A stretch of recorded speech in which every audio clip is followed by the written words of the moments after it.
शिवपुत्राय नमः। ॐ महातेजसे नमः। ॐ शिवकार्यदुरन्धराय नमः। ॐ शिवप्रदाय नमः। ॐ शिवज्ञानिने नमः। ॐ शैवधर्मसुरक्षकाय नमः। ॐ शङ्खधारिणे नमः। ॐ सुराध्यक्षाय नमः। ॐ चन्द्रमूलये नमः। ॐ सुरोत्तमाय नमः। ॐ कामेशाय नमः। ॐ कामतेजस्विने नमः। ॐ कामाधिफलसंयुताय नमः। ॐ कल्याणाय नमः। ॐ कोमलाङ्गाय नमः। ॐ कल्याणफलदायकाय नमः। ॐ करुणाब्जये नमः। ॐ कर्मदक्षाय नमः। ॐ करुणारससागराय नमः। ॐ जगत्प्रियाय नमः। ॐ पुरुद्गात्रे नमः। ॐ जगद्रक्षकाय नमः। ॐ जगदानन्ददायकाय नमः। ॐ जयादिशक्तिसंसेव्याय नमः। ॐ जनाह्लादाय नमः। ॐ जिगीषुकाय नमः। ॐ जितेन्द्रियाय नमः। ॐ जितक्रोधाय नमः। ॐ जितदेवानिसङ्घाय नमः। ॐ जैमिन्यादिमुनिसेव्याय नमः। ॐ जरामरणनाशकाय नमः। ॐ जनार्दनसुताय नमः। ॐ ज्येष्ठाय नमः। ॐ ज्येष्ठादिगणसेविताय नमः। ॐ जन्महीनाय नमः। ॐ जितमोहाय नमः। ॐ जनकेनाभिपूजिताय नमः। ॐ परमेष्ठिने नमः। ॐ पशुपतये नमः। ॐ पङ्कजासनपूजिताय नमः। ॐ पुरहन्त्रे नमः। ॐ परमेश्वर्यदायकाय नमः। ॐ पवनादिसुरैः सेव्याय नमः। ॐ पञ्चब्रह्मपरायणाय नमः। ॐ पार्वतीतनयाय नमः। ॐ ब्रह्मणे नमः। ॐ परानन्दाय नमः। ॐ परात्पराय नमः। ॐ ब्रह्मिष्ठाय नमः। ॐ ज्ञाननिरताय नमः। ॐ गुणागुणनिरूपकाय नमः। ॐ गुणाध्यक्षाय नमः। ॐ गुणनिधये नमः। ॐ गोपालेनाभिपूजिताय नमः। ॐ गोरक्षकाय नमः। ॐ गोधनाय नमः। ॐ गजारूढाय नमः। ॐ गजप्रियाय नमः। ॐ गजग्रीवाय नमः। ॐ गजस्कन्धाय नमः। ॐ गभस्तये नमः। ॐ गोपतये नमः। ॐ प्रभवे नमः। ॐ ग्रामपालाय नमः। ॐ गजाध्यक्षाय नमः। ॐ दिग्गजेनाभिपूजिताय नमः। ॐ गणाध्यक्षाय नमः।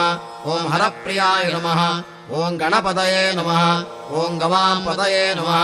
ॐ अहःपतये नमः। ॐ जटाधराय नमः। ॐ जलविभाय नमः। ॐ जैमिन्नीरभिपूजिताय नमः। ॐ जलन्धरनिहन्त्रे नमः। ॐ शोणाक्षाय नमः। ॐ शोणवासने नमः। ॐ सुराधिपाय नमः। ॐ शोकहन्त्रे नमः। ॐ शुभाक्षाय नमः। ॐ सूर्यतेजसाय नमः। ॐ सुरार्चिताय नमः। ॐ सुरैर्वन्द्याय नमः।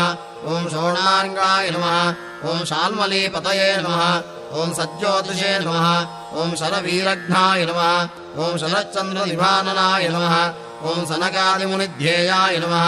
ॐ सर्वज्ञानप्रदाय नमः। ॐ विभवे नमः। ॐ हलायुधाय नमः। ॐ हंसनिभाय नमः। ॐ हाहाहुहुङ्खस्तुताय नमः। ॐ हरये नमः। ॐ हंसाय नमः। ॐ हर्यक्षासनतत्पराय नमः। ॐ पावनाय नमः। ॐ पावकनिभाय नमः। ॐ भक्तिपापविनाशकाय नमः। ॐ भसिताङ्गाय नमः। ॐ भयत्रात्रे नमः। ॐ भानुमते नमः। ॐ भयनाशनाय नमः। ॐ त्रिपुण्ड्रधारिणे नमः। ॐ त्रिनयनाय नमः। ॐ त्रिपुण्ड्राङ्कितमस्तकाय नमः। ॐ त्रिपुग्नाय नमः। ॐ देववराय नमः। ॐ देवादिकुलसंहाराय नमः। ॐ देवसेनाधिपाय नमः। ॐ तेजसे नमः। ॐ तेजोराशये नमः। ॐ दशाननाय नमः। ॐ दारुणाय नमः। ॐ दोषहन्त्रे नमः। ॐ दोर्दण्डाय नमः। ॐ दण्डनायकाय नमः। ॐ धनुष्पाणये नमः। ॐ धराध्यक्षाय नमः। ॐ धनिकाय नमः। ॐ महाहनवे नमः। ॐ धर्मवत्सलाय नमः। ॐ धर्मज्ञाय नमः। ॐ धर्मनिरताय नमः। ॐ धनुष्शास्त्रपरायणाय नमः। ॐ स्थूलकर्णाय नमः। ॐ स्थूलधनवे नमः। ॐ स्थूलाक्षाय नमः। ॐ स्थूलबाहुकाय नमः। ॐ तनूत्तमाय नमः। ॐ तनुत्राणाय नमः। ॐ तारकाय नमः। ॐ तेजसाम्पतये नमः। ॐ योगीश्वराय नमः। ॐ योगनिधये नमः। ॐ योगिने नमः। ॐ योगसंस्थिताय नमः। ॐ मन्दारवाटिकाय नमः। ॐ मत्ताय नमः। ॐ मलयाजलवासभवे नमः। ॐ मन्दारकुसुमप्रख्याय नमः। ॐ मन्दमारुतसेविताय नमः ॐ महाभासाय नमः ॐ महावक्षसे नमः ॐ मनोहरपदार्चिताय नमः ॐ महोन्नताय नमः ॐ महाकायाय नमः ॐ महानेत्राय नमः ॐ मारुतपूज्याय नमः ॐ मानधनाय नमः ॐ मोहनाय नमः ॐ मोक्षदायकाय नमः ॐ मित्राय नमः ॐ मेधसे नमः ॐ महौजस्विने नमः ॐ महावर्षप्रदाय नमः ॐ भाषाकाय नमः ॐ भाष्यशास्त्रज्ञाय नमः ॐ भानुमते नमः ॐ भानुतेजसे नमः ॐ भवानीपुत्रकाय नमः ॐ भिषजे नमः ॐ भवतारणकारणाय नमः ॐ नीलाम्बराय नमः ॐ नीलनिभाय नमः ॐ नीलग्रीवाय नमः ॐ निरञ्जनाय नमः ॐ नेत्रत्रयाय नमः ॐ निशागज्ञाय नमः ॐ नानारत्नोपशोभिताय नमः ॐ रत्नप्रभाय नमः ॐ रमापुत्राय नमः ॐ रमया परितोषिताय नमः ॐ रजसेव्याय नमः ॐ वराभयकरान्विताय नमः ॐ राजधनाय नमः ॐ रणदोर्दण्डमण्डिताय नमः ॐ रमणाय नमः ॐ रेणुकासेव्याय नमः ॐ रजनीचरधारणाय नमः ॐ ईशानाय नमः ॐ विभ्राट्सेव्याय नमः ॐ ईषणत्रयनाशनाय नमः ॐ इडावासाय नमः ॐ हेमनिभाय नमः ॐ हैमप्रकारशोभिताय नमः ॐ हरिहरात्मजाय नमः ॐ हंसाय नमः ॐ हयग्रीवाय नमः ॐ हयप्रियाय नमः ॐ हाटकस्फटिकप्रख्याय नमः ॐ हंसारूढेन सेविताय नमः ॐ मनसासाय नमः ॐ वनाध्यक्षाय नमः ॐ वामदेवाय नमः ॐ वराननाय नमः ॐ वैवस्वतपतये नमः ॐ वैष्णवे नमः ॐ विराट्रूपाय नमः ॐ विशालवते नमः ॐ वेणुनादाय नमः ॐ वरग्रीवाय नमः ॐ वर्चस्विने नमः ॐ विपुलग्रीवाय नमः ॐ विपुलाक्षाय नमः ॐ विनोदवते नमः ॐ वैणवनमनसाय नमः ॐ वामदेवेन सेविताय नमः ॐ वेत्रहस्ताय नमः ॐ वेदनिधये नमः ॐ वंशदेवाय नमः ॐ वराङ्गकाय नमः ॐ ह्रीङ्काराय नमः ॐ ह्रीं मनसे नमः ॐ हृष्टाय नमः ॐ हिरण्याय नमः ॐ हेमसम्भवाय नमः ॐ हुताशाय नमः ॐ हुतनिष्पन्नाय नमः ॐ हुङ्कारकृतिप्रभवे नमः ॐ हव्यवाहाय नमः ॐ हव्यकराय नमः ॐ अट्टहासाय नमः ॐ अपराहताय नमः ॐ अणुरूपाय नमः ॐ रूपकराय नमः ॐ अजराय नमः ॐ आतनुरूपकराय नमः ॐ शोभमानाय नमः ॐ हंसमन्त्राय नमः ॐ हुतभुजे नमः ॐ हेमाम्बराय नमः ॐ सुलक्षणाय नमः ॐ नीलप्रियाय नमः ॐ नीलवाससे नमः ॐ निधिपालाय नमः ॐ निरातपाय नमः ॐ क्रोडहस्ताय नमः ॐ तपस्तात्रे नमः ॐ तपोरक्षाय नमः ॐ तपाह्वयाय नमः ॐ मूर्धभिजने नमः ॐ मनधनाय नमः ॐ मन्त्ररूपाय नमः ॐ मृडाय नमः ॐ मनवे नमः ॐ मेधाविने नमः ॐ मेधसाय नमः ॐ उष्णवे नमः ॐ मकराय नमः ॐ मकरालयाय नमः ॐ मार्ताण्डाय नमः ॐ मञ्जुकेशाय नमः ॐ आसवालाय नमः ॐ महौषधये नमः ॐ श्रोत्रियाय नमः ॐ सवित्रे नमः ॐ सर्वदेशिकाय नमः ॐ चन्द्रहासाय नमः ॐ शमाय नमः ॐ शक्ताय नमः ॐ शशिभासाय नमः ॐ समाधिकाय नमः ॐ सुदन्ताय नमः ॐ सुकपोलाय नमः ॐ षड्वर्णाय नमः ॐ सम्पदोधिपाय नमः ॐ गरलाय नमः ॐ कालकण्ठाय नमः ॐ गोनेत्रे नमः ॐ गोमुखप्रभवे नमः ॐ कौशिकाय नमः ॐ कालदेवाय नमः ॐ क्रोशकाय नमः ॐ क्रौञ्चभेदकाय नमः ॐ क्रियाकराय नमः ॐ कृपालवे नमः ॐ करवीरकरोरुहाय नमः ॐ कन्दर्पदर्पहारिणे नमः ॐ कामदात्रे नमः ॐ कपालकाय नमः ॐ कैलासवासाय नमः ॐ व्यापकाय नमः ॐ वरदाय नमः ॐ विरोचनाय नमः ॐ विभावसवे नमः ॐ बभ्रुवाहाय नमः ॐ बलाध्यक्षाय नमः ॐ फणामणिविभूषणाय नमः ॐ सुन्दराय नमः ॐ सुमुखाय नमः ॐ स्वच्छाय नमः ॐ सभासदे नमः ॐ सभाकराय नमः ॐ शरातिवृद्धाय नमः ॐ सङ्घाप्ताय नमः ॐ शरणागतपालकाय नमः ॐ तीक्ष्णदंष्ट्राय नमः ॐ दीर्घजिह्वाय नमः ॐ पिङ्गलाक्षाय नमः ॐ पिशाचघ्ने नमः ॐ अभेद्याय नमः ॐ अङ्गदार्ढ्याय नमः ॐ भोजपालाय नमः ॐ भूपतये नमः ॐ गृध्रनासाय नमः ॐ हविष्याय नमः ॐ दिग्धेहाय नमः ॐ दैन्यदाहकाय नमः ॐ अडपापूर्णमुखाय नमः ॐ विषमोचकाय नमः ॐ हसन्ताय नमः ॐ समरकृत्याय नमः ॐ पुङ्गवाय नमः ॐ पङ्कजासनाय नमः ॐ विश्वदर्पाय नमः ॐ निश्चिताज्ञाय नमः ॐ नागाभरणभूषिताय नमः ॐ भरताय नमः ॐ भैरवाकराय नमः ॐ भरणाय नमः ॐ वामनक्रियाय नमः ॐ सिंहास्याय नमः ॐ सिंहरूपाय नमः ॐ सेनापतये नमः ॐ सकारकाय नमः ॐ सनातनाय नमः ॐ सिद्धरुचये नमः ॐ सिद्धधर्मपरायणाय नमः ॐ आदित्यरूपाय नमः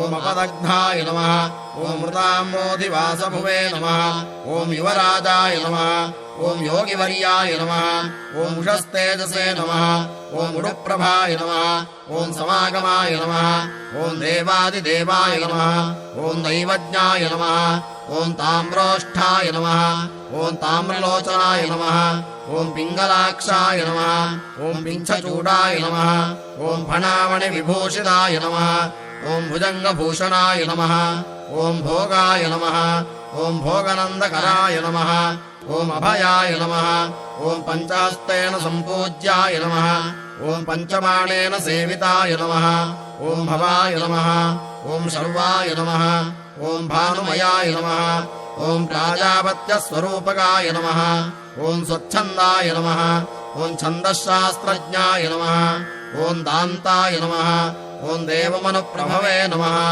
ॐ दशभुजे नमः ॐ दलाध्यक्षाय नमः ॐ दानवानां विनाशनाय नमः ॐ सहस्राक्षाय नमः ॐ शतनिष्पन्नाय नमः ॐ शतानन्दाय नमः ॐ गरुडाद्रिवासाय नमः ॐ गम्भीराय नमः ॐ गन्धग्राहाय नमः ॐ गणेश्वराय नमः ॐ गण्डकावासाय नमः ॐ गोमेधाय नमः ॐ गोकुलैः परिवारिताय नमः ॐ परिवेशाय नमः ॐ पदज्ञानिने नमः ॐ प्रियङ्गद्रुमवासकाय नमः ॐ गुहावासाय नमः ॐ गुरुवराय नमः ॐ वन्दनीयाय नमः ॐ वदान्यकाय नमः ॐ वृत्ताकाराय नमः ॐ वेणुपाणये नमः ॐ वीणादण्डधराय नमः ॐ हराय नमः ॐ हैमिल्याय नमः ॐ होतृसुभगाय नमः ॐ होत्रज्ञाय नमः ॐ ओजसाम्पतये नमः ॐ पवमानाय नमः ॐ प्रजादन्दप्रदाय नमः ॐ दण्डविनाशनाय नमः ॐ निमील्याय नमः ॐ वक्रवाचे नमः ॐ निमिषार्थज्ञाय नमः ॐ निमिषाकारकारणाय नमः ॐ लिकुडाभाय नमः ॐ लिकुडाकाराय नमः ॐ लक्ष्मीवन्द्याय नमः ॐ वरप्रभवे नमः ॐ इडाज्ञाय नमः ॐ पिङ्गलावासाय नमः ॐ सुषुम्नामध्यसम्भवाय नमः ॐ भिक्षाटनाय नमः ॐ भीमवर्चसे नमः ॐ वरकीर्तये नमः ॐ सुखेश्वराय नमः ॐ वाचातीताय नमः ॐ वरनिधये नमः ॐ परवेत्रे नमः ॐ प्रमाणकाय नमः ॐ अप्रमेयाय नमः ॐ अनिरुद्धाय नमः ॐ अनन्तादित्यवर्चसे नमः ॐ वेषप्रियाय नमः ॐ विषग्राहाय नमः ॐ वरदानकरोत्तमाय नमः ॐ विपिनाय नमः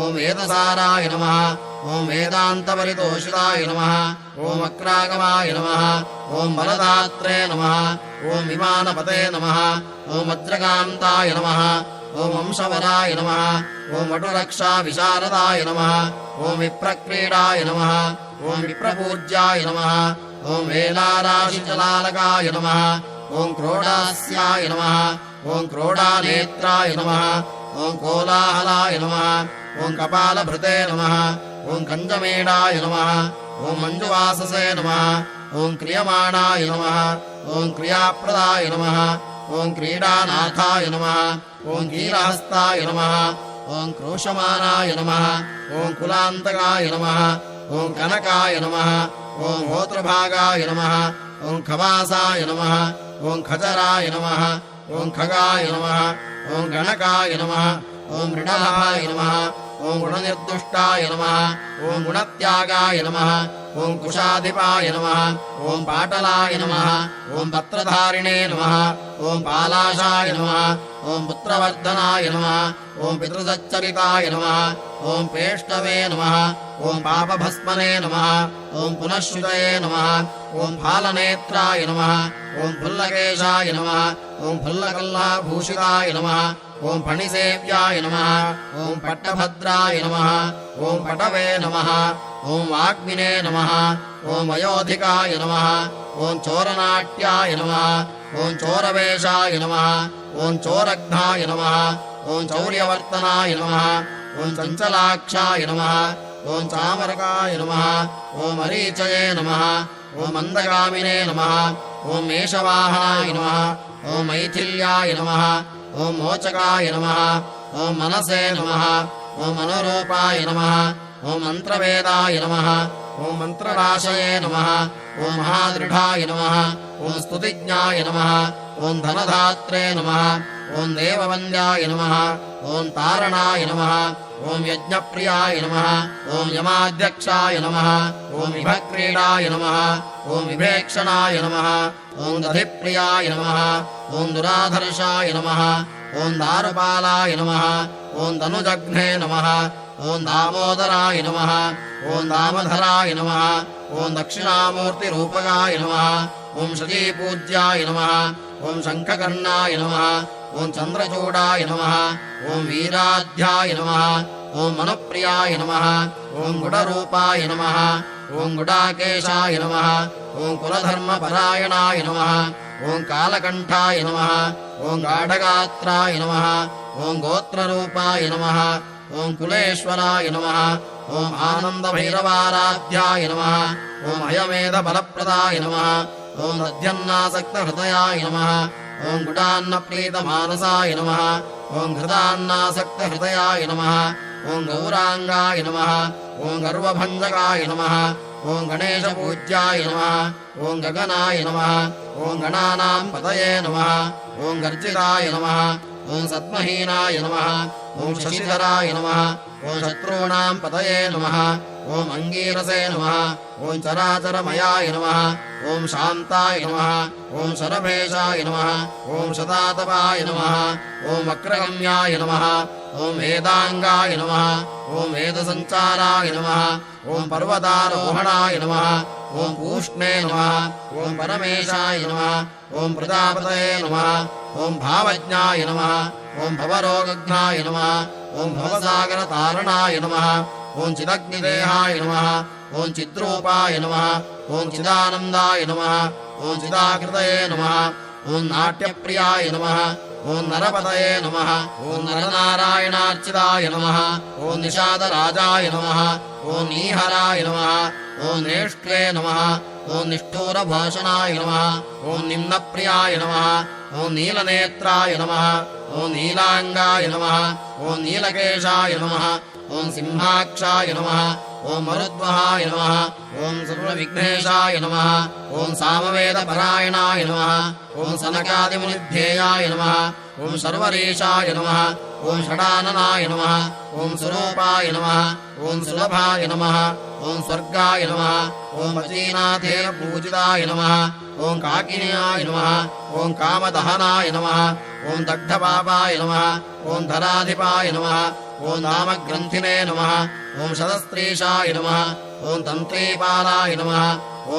तारकाय नमः ॐ ताम्राक्षाय नमः ॐ तीक्ष्णदंष्ट्राय नमः ॐ तिलभोज्याय नमः ॐ तिलोदराय नमः ॐ पाण्डुकर्णाय नमः ॐ मृडाधीशाय नमः ॐ मेरुवर्णाय नमः ॐ महोदराय नमः ॐ मार्ताण्डभैरवाराध्याय नमः ॐ मणिरूपाय नमः ॐ आशप्रियाय नमः ॐ मधुपानाय नमः ॐ मृणालाय नमः ॐ मोहिनीसुताय नमः ॐ महाकावेशनयनाय नमः ॐ माधवाय नमः ॐ मदगर्विताय नमः ॐ मूलाधाराम्बुजवासाय नमः ॐ मूलविद्यास्वरूपकाय नमः ॐ स्वाधिष्ठानमयाय नमः ॐ स्वस्थाय नमः ॐ स्वस्तिवाक्याय नमः ॐ सर्वायुधाय नमः ॐ मणिपूराब्जनिलयाय नमः ॐ महाभैरवपूजिताय नमः ॐ अनाहताब्जरसिकाय नमः ॐ ह्रीङ्काररसवेशाय नमः ॐ भ्रूमध्यवासाय नमः ॐ भ्रूकान्ताय नमः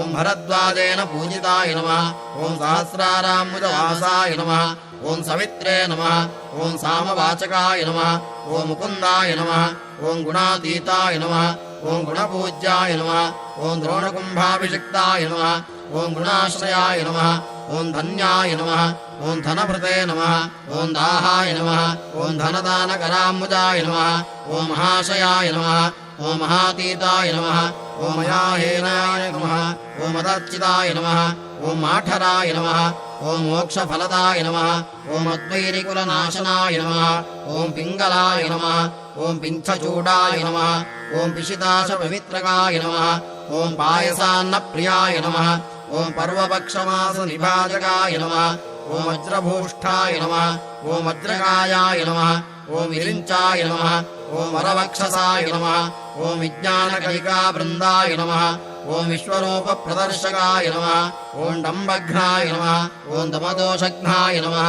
ॐ दासपालाय नमः ॐ तपोजसाय नमः ॐ द्रोहिनाशाय नमः ॐ तपातुराय नमः ॐ महाधीरेन्द्रवरदाय नमः ॐ महासंसारनाशनाय नमः ॐ लाकिनी हाकिनी लब्धाय नमः ॐ लवणाम्बोधितारणाय नमः ॐ काकिनाय नमः ॐ कालपाशज्ञाय नमः ॐ कर्मबन्धविमोचकाय नमः ॐ मोचकाय नमः ॐ मोहनिर्भिन्नाय नमः ॐ भकाराद्याय नमः ॐ बृहत्तनवे नमः ॐ अक्षयाय नमः ॐ अक्रूरवरदाय नमः ॐ अक्रागमविनाशनाय नमः ॐ डाकिनाय नमः ॐ सूर्यतेजस्विने नमः ॐ सर्वभूषाय नमः ॐ सद्गुरवे नमः ॐ स्वतन्त्राय नमः ॐ सर्वतन्त्रेशाय नमः ॐ दक्षिणामूर्तिरूपकाय नमः ॐ चित्सदानन्दकलिकाय नमः ॐ प्रेमरूपाय नमः ॐ प्रियङ्कराय नमः ॐ पञ्चयज्ञफलप्रदाय नमः ॐ मिथ्याजगदधिष्ठानाय नमः ॐ मुक्तिदाय नमः ॐ मुक्तिरूपाय नमः ॐ मुमुक्षवे नमः ॐ कर्तुफलदाय नमः ॐ मार्गदक्षाय नमः ॐ कार्मणाय नमः ॐ महाबुद्धाय नमः ॐ महाशुद्धाय नमः ॐ शुकवर्णाय नमः ॐ शुकप्रियाय नमः ॐ सोमप्रियाय नमः ॐ सुरप्रीताय नमः ॐ पर्वाराधनतत्पराय नमः ॐ अजराय नमः ॐ जनहंसाय नमः ॐ हलवाणिप्रपूजिताय नमः ॐ अर्चिताय नमः ॐ अर्चसाय नमः ॐ वाग्मिने नमः ॐ वीरवेशाय नमः ॐ विधुप्रियाय नमः ॐ दास्यप्रियाय नमः ॐ लयकराय नमः ॐ लाभालाभविवर्जिताय नमः ॐ पञ्चाननाय नमः ॐ पञ्चगुरवे नमः ॐ परशुहस्ताय नमः ॐ पावकेशाय नमः ॐ पर्जन्यसमवर्जिताय नमः ॐ पापारये नमः ॐ परमोदाराय नमः ॐ प्रचेशाय नमः ॐ पङ्कनाशनाय नमः ॐ नष्टकर्मणे नमः ॐ नष्टवैराय नमः ॐ इष्टसिद्धिप्रदायकाय नमः ॐ नागाधीशाय नमः ॐ नष्टपापाय नमः ॐ इष्टनामविधायकाय नमः ॐ सामरस्याय नमः ॐ अप्रमेयाय नमः ॐ पाषण्डिने नमः ॐ पर्वतप्रियाय नमः ॐ पञ्चकृत्याय नमः ॐ परोपेताय नमः ॐ पञ्चपञ्चाशनायकाय नमः ॐ पद्माक्षाय नमः ॐ पद्मवदनाय नमः ॐ पावकाभयाय नमः ॐ प्रियङ्कराय नमः ॐ शार्तस्वराङ्गाय नमः ॐ गौराङ्गाय नमः ॐ सुब्रह्मणे नमः ॐ गौरीपुत्राय नमः ॐ गणेश्वराय नमः ॐ आश्लिष्टाय नमः ॐ शिष्टवपुषे नमः ॐ शीतांशवे नमः ॐ शुभदीधितये नमः ॐ दक्षध्वंसाय नमः ॐ दक्षकराय नमः ॐ वराय नमः ॐ कात्यायनीसुताय नमः ॐ सुमुखाय नमः ॐ मार्गणाय नमः ॐ गर्भाय नमः ॐ गर्वभङ्गाय नमः ॐ कुशासनाय नमः ॐ कुलपालपतये नमः ॐ श्रेष्ठाय नमः ॐ पवमानाय नमः ॐ व्रजाधिपाय नमः ॐ दर्शप्रियाय नमः ॐ दुर्विकाराय नमः ॐ दीर्घकायाय नमः ॐ दिवाकराय नमः ॐ भेरीनादप्रियाय नमः ॐ वृन्दाय नमः ॐ बृहत्सेनाय नमः ॐ सुपालकाय नमः ॐ ब्रह्मरसिकाय नमः ॐ रसज्ञाय नमः ॐ रजताद्रिभासे नमः ॐ तिमिरघ्नाय नमः ॐ हीराभाय नमः ॐ महानीलसमप्रभाय नमः ॐ श्रीचन्दनविलिप्ताङ्गाय नमः ॐ श्रीपुत्राय नमः ॐ श्रीधरप्रियाय नमः ॐ लाक्षावर्णाय नमः ॐ लसत्कर्णाय नमः ॐ रजनीध्वंसन्निभाय नमः ॐ बिन्दुप्रियाय नमः ॐ अम्बिकापुत्राय नमः ॐ ऐन्दवाय नमः ॐ वरनायकाय नमः ॐ अपन्नतारकाय नमः ॐ तप्ताय नमः ॐ तप्तकृच्छफलप्रदाय नमः ॐ मरुद्वृधाय नमः ॐ महाखर्वाय नमः ॐ चिरावासाय नमः ॐ शिखिप्रियाय नमः ॐ आयुष्मदे नमः ॐ अनघाय नमः ॐ दूताय नमः ॐ पूरजाय नमः ॐ आयुर्वेदपरायणाय नमः ॐ हंसाय नमः ॐ परमहंसाय नमः ॐ अवधूताश्रमप्रियाय नमः ॐ अश्ववेगाय नमः ॐ अश्वहृदयाय नमः ॐ धैर्यफलप्रदाय नमः ॐ सुमुखाय नमः ॐ दुर्मुखाय नमः ॐ विघ्नाय नमः ॐ अविघ्नाय नमः ॐ विघ्नविनाशनाय नमः ॐ आर्याय नमः ॐ नाथाय नमः ॐ आर्यमाभासाय नमः ॐ फल्गुनाय नमः ॐ पार्वतीप्रियाय नमः ॐ अनादिघ्नाय नमः ॐ घनग्रीवाय नमः ॐ ग्रीष्मसूर्यसमप्रभाय नमः ॐ किरीटिने नमः ॐ कल्पशास्त्रज्ञाय नमः ॐ कल्पानलविधायकाय नमः ॐ ज्ञानविज्ञानफलदाय नमः ॐ विरिञ्चारिविनाशनाय नमः ॐ वीरमार्ताण्डवरदाय नमः ॐ वीरवाहवे नमः ॐ वीरसिंहासनाय नमः ॐ विज्ञाय नमः ॐ वीरकार्याय नमः ॐ अस्त्रदानवाय नमः ॐ नरवीरसुहृद्भात्रे नमः ॐ नागरत्नविभूषिताय नमः ॐ वाचस्पतये नमः ॐ पुरारातये नमः ॐ संवर्ताय नमः ॐ समरेश्वराय नमः ॐ उर्वाग्निने नमः ॐ उमापुत्राय नमः ॐ गुडलोकसुरक्षकाय नमः ॐ शृङ्गारपूर्णाय नमः ॐ सिन्धूरतिलकाङ्किताय नमः ॐ कुङ्कुमाङ्कितसर्वाङ्गाय नमः ॐ कालिकेयविनाशनाय नमः ॐ मत्तनागप्रियाय नमः ॐ नीताय नमः ॐ नागगन्धर्वपूजिताय नमः ॐ सुस्वप्नबोधकाय नमः ॐ बोधाय नमः ॐ गौरीदुःस्वप्ननाशनाय नमः ॐ चिन्ताराशिपरिध्वंसिने नमः ॐ चिन्तामणिविभूषिताय नमः ॐ चलाचलजगत्स्रष्ट्रे नमः ॐ सुचित्राय नमः ॐ चलत्कुण्डलकर्णयुजे नमः ॐ मुकुरास्याय नमः ॐ मूलनिधये नमः ॐ निधिद्वयनिषेविताय नमः ॐ नीराजप्रीतमानसे नमः ॐ नीरनेत्राय नमः ॐ नयप्रदाय नमः ॐ केदारेशाय नमः ॐ किराताय नमः ॐ कालात्मने नमः ॐ कल्पविग्रहाय नमः ॐ कल्पान्तभैरवाराध्याय नमः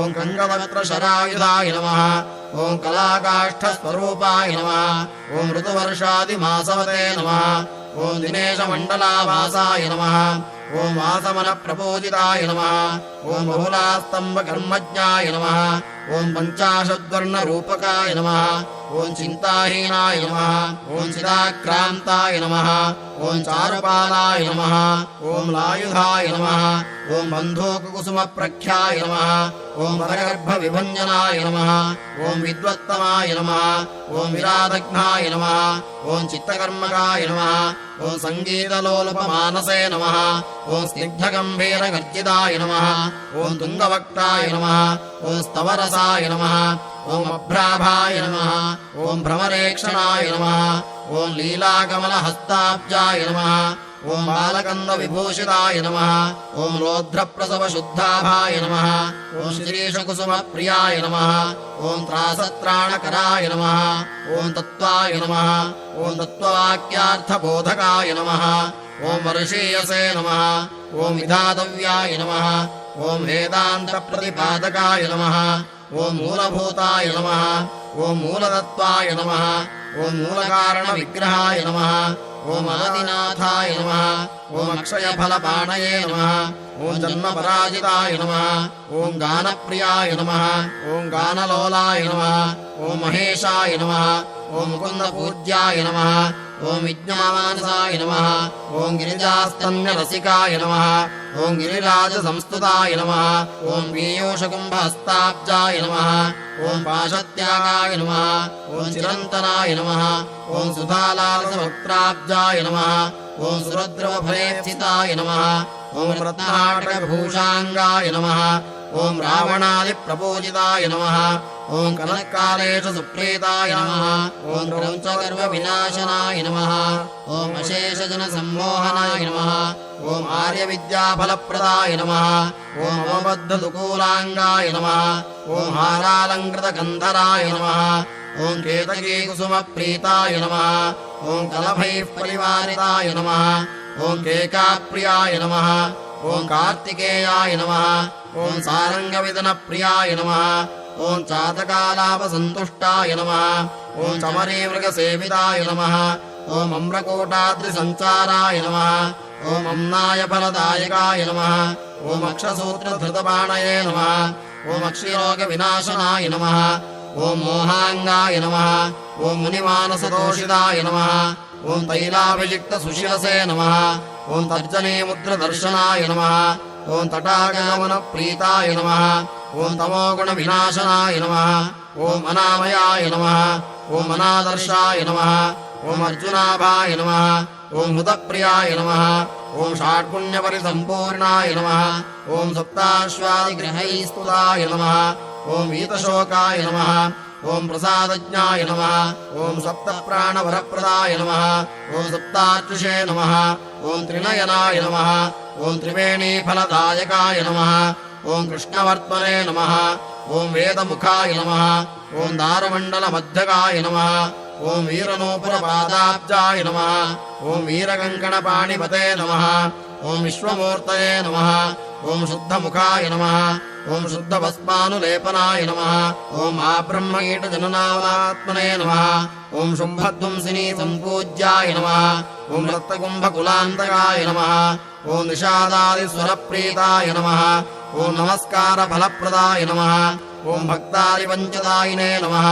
ॐ सज्जीकृतशरायुधाय नमः ॐ अभयङ्करमन्त्रज्ञाय नमः ॐ कुब्जिकामन्त्रविग्रहाय नमः ॐ धूम्रास्त्राय नमः ॐ उग्रतेजस्विने नमः ॐ दशकण्ठविनाशनाय नमः ॐ आशुकायुधहस्ताब्जाय नमः ॐ गदायुधकराम्बुजाय नमः ॐ पाशायुधसुपाणये नमः ॐ कपालायुधसद्भुजाय नमः ॐ सहस्रमूर्धवदनाय नमः ॐ सहस्रद्वयलोचनाय नमः ॐ नानाहेतिधरपाणये नमः ॐ नानास्तिभूषणप्रियाय नमः ॐ श्यामकोमलतनवे नमः ॐ विरक्तापाङ्गलोचनाय नमः ॐ द्वादशाहकृतप्रीताय नमः ॐ पौण्डरीकफलदाय नमः ॐ मुक्तोर्यामकृतमयाय नमः ॐ शयनादिफलप्रदाय नमः ॐ पशुबन्धफलदात्रे नमः ॐ वाजपेयात्मदैवताय नमः ॐ चम्पकप्रियाय नमः ॐ पशुपाशविभागज्ञाय नमः ॐ प्रतिज्ञानप्रदायकाय नमः ॐ कल्पेश्वराय नमः ॐ कल्पवर्याय नमः ॐ जातवेदप्रभाकराय नमः ॐ कुम्भीश्वराय नमः ॐ कुम्भपाणये नमः ॐ कुङ्कुमाकृतललाटकाय नमः ॐ शिलीन्द्रमन्त्रसङ्काशाय नमः ॐ सिंहवक्त्रप्रमर्दनाय नमः ॐ कोकिलध्वनिताकर्णिने नमः ॐ कालनाशनतत्पराय नमः ॐ नैयायिकमदग्धाय नमः ॐ बौद्धसङ्घविनाशनाय नमः ॐ हेमाब्जाधृतपाणये नमः ॐ होमसन्दष्टमानसाय नमः ॐ पितृयज्ञसफलदाय नमः ॐ पितेवजनरक्षकाय नमः ॐ पदादिकर्मनिरताय नमः ॐ पृषदाज्यप्रदायकाय नमः ॐ महासुरवधोद्युक्ताय नमः ॐ स्वास्त्रप्रत्यस्त्रवर्षकाय नमः ॐ महावर्षतिरोधनाय नमः ॐ नागाधृतकरामृगाय नमः ॐ नमः स्वाहा वषट्कौषट्पल्लवप्रतिपादकाय नमः ॐ महिनासदृशग्रीवाय नमः ॐ महीरसदृशस्तवाय नमः ॐ तन्त्रीवादनहस्ताग्राय नमः ॐ सङ्गीतप्रियमानसाय नमः ॐ चिदंशमुकुरावासाय नमः ॐ मणिकूटाद्रिसञ्चाराय नमः ॐ लीलासञ्चारधनुकाय नमः ॐ लिङ्गशास्त्रप्रवर्तकाय नमः ॐ राकेन्दुद्युतिसम्पन्नाय नमः ॐ यागकर्मफलप्रदाय नमः ॐ ऐनाकगिरिसञ्चाराय नमः ॐ मधुवंशविनाशनाय नमः ॐ तालखण्डपुरावासाय नमः ॐ तमालसत्तेजसे नमः ॐ श्रीपूर्णा पुष्कलाम्बा समेत श्रीहरिहरपुत्राय नमः ॐ स्वामिने नमः ॐ श्रीधर्मशास्त्रे नमः सहस्रनामपूजां समर्पयामि।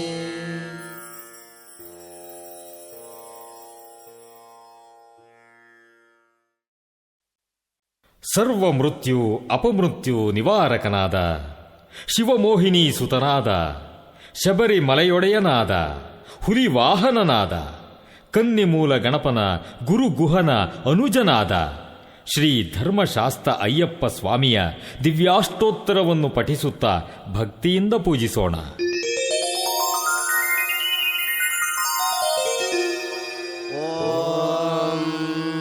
महाशास्त्रे नमः। ॐ महादेवाय नमः। ॐ महादेवसुताय नमः। ॐ अव्ययाय नमः। ॐ लोककर्त्रे नमः। ॐ लोकभर्त्रे नमः। ॐ लोकहर्त्रे नमः। ॐ परात्पराय नमः। ॐ त्रिलोकरक्षकाय नमः। ॐ धन्विने नमः। ॐ तपस्विने नमः। ॐ भूतसैनिकाय नमः। ॐ मन्त्रवेदिने नमः। ॐ मारुताय नमः। ॐ जगदीश्वराय नमः। ॐ लोकाध्यक्षाय नमः। ॐ अग्रण्ये नमः। ॐ श्रीमते नमः। ॐ अप्रमेयपराक्रमाय नमः। ॐ सिंहारूढाय नमः। ॐ गजारूढाय नमः। ॐ हयारूढाय नमः। ॐ महेश्वराय नमः। ॐ नानाशस्त्रधराय नमः। ॐ अनर्घाय नमः। ॐ नानाविद्याविशारदाय नमः। ॐ नानारूपधराय नमः। ॐ वीराय नमः। ॐ नानाप्राणिनिषेवकाय नमः। ॐ भूतेशाय नमः। ॐ भूतिदाय नमः। ॐ भृत्याय नमः। ॐ भुजङ्गाभरणोत्तमाय नमः। ॐ इक्षुधन्विने नमः। ॐ पुष्पबाणाय नमः। ॐ महारूपाय नमः। ॐ महाप्रभवे नमः। ॐ मायादेवीसुताय नमः। ॐ मान्याय नमः। ॐ महानीताय नमः। ॐ महागुणाय नमः। ॐ महाशैवाय नमः। ॐ महारुद्राय नमः। ॐ वैष्णवाय नमः। ॐ विष्णुपूजकाय नमः। ॐ विद्वेषाय नमः। ॐ वीरभद्रेशाय नमः। ॐ भैरवाय नमः। ॐ षण्मुखध्रुवाय नमः। ॐ मेरुशृङ्गसमासीनाय नमः। ॐ मुनिसङ्घनिषेविताय नमः। ॐ देवाय नमः। ॐ भद्राय नमः। ॐ जगन्नाथाय नमः। ॐ गणनाथाय नमः। ॐ गणेश्वराय नमः। ॐ महायोगिने नमः। ॐ महामायिने नमः। ॐ महाज्ञानिने नमः। ॐ महास्थिराय नमः। ॐ देवशास्त्रे नमः। ॐ भीमहासपराक्रमाय नमः। ॐ नागहाराय नमः। ॐ नागकेशाय नमः। ॐ व्योमकेशाय नमः। ॐ सनातनाय नमः। ॐ सुगुणाय नमः। ॐ निर्गुणाय नमः। ॐ नित्याय नमः। ॐ नित्यतृप्ताय नमः। ॐ निराश्रयाय नमः। ॐ लोकाश्रयाय नमः। ॐ गणाधीशाय नमः। ॐ चतुष्षष्टिकलामयाय नमः। ॐ ऋग्यजस्सामाथर्वरूपये नमः। ॐ मल्लकासुरभञ्जनाय नमः। ॐ त्रिमूर्तये नमः। ॐ दैत्यमथनाय नमः। ॐ पुरुषोत्तमाय नमः। ॐ कालज्ञानिने नमः।